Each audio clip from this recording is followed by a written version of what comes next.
గోంగూర చట్నీ ఎలా చేయాలో ఇప్పుడైతే చూసేద్దాం.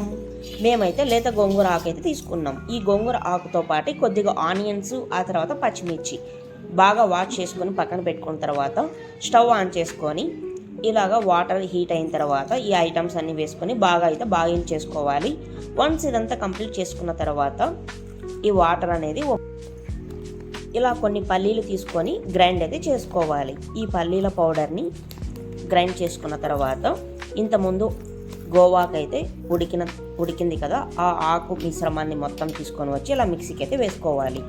ఈ వేడి నీళ్ళతో పాటు కొద్దిగా వేడి నీళ్ళు అలాగే ఉంచుకొని ఫ్యాన్ కింద అయితే పెట్టుకున్నట్లయితే చల్లారుతుందనమాట. ఫైనల్గా ఇలా మిక్సీకి అయితే తీసుకోవాలి. ఈ వాటర్ అనేది అలాగే ఉంటుంది. మీకు తగినంత మిశ్రమం వచ్చే వరకు గ్రైండ్ చేసుకోవాలి. గ్రైండ్ చేసుకున్న తర్వాత చట్నీ అయితే రెడీ అయిపోతుంది. ఈ చట్నీని ఫైనల్గా సంగటి లేకుంటే అన్నంలోకి తినచ్చు అనమాట. చపాతీలకు కూడా సూపర్ ఉంటుంది ఫ్లేవర్.